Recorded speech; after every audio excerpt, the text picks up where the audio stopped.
The modern myth of Nessie has been capturing imaginations ever since the first sighting was reported 90 years ago. Our Scotland correspondent Jamie McIver joined the search.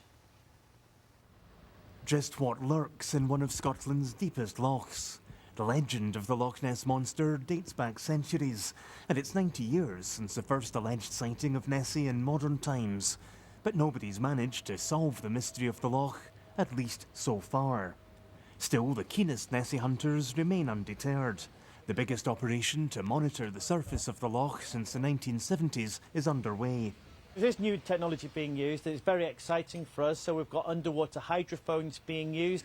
They're going down to a depth of 60 feet, listening to the sounds of underneath Loch Ness. We've also been flying some drones with thermal imaging cameras over the top of Loch Ness. So we are using modern technology to help uncover some of these mysteries. Hundreds are joining the search from all corners of the globe. Some online, some in person. There's been so many spottings and so many tales about it that you'd have to wonder at some point where the stories came from. So it'd be nice to think that something did exist, if it did exist, or if it still exists, or happened at one point or another. It's just the mystery around it all. The not knowing for definite, you know, yeah, there's a lot of people that saying you can't prove it, but there's no proof that Nessie's not there. So it's just a big mystery. The story of Nessie first caught the public's imagination in the 1930s. Every so often, pictures appeared which seemed to show a strange creature in the Loch. And many have tried and failed to find an explanation. In the 1950s, a live BBC programme attempted to solve the mystery scientifically. Someone who said they'd seen Nessie was interviewed. What did you see through your telescope? Well, I saw this animal, which I thought was a monster. Went up below. What was it like? This dark brown colour and very rough skin. The skin of an elephant.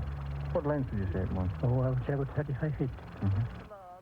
Various theories have been put forward to explain Nessie, from giant eels to optical illusions. But some sightings for the cameras have been less than convincing.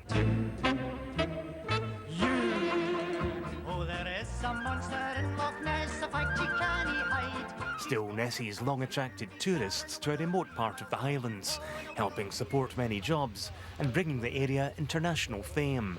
That's one reason monster hunters from around the world are joining the latest search. Let me tell you, scientists can get things wrong because the scientists told us that there were no such things as giant squids, that they were all extinct, only for us to have recently discovered that giant squids do still exist and frequent the sea. So why can't there be something in Loch Ness? Nessie, though, remains elusive.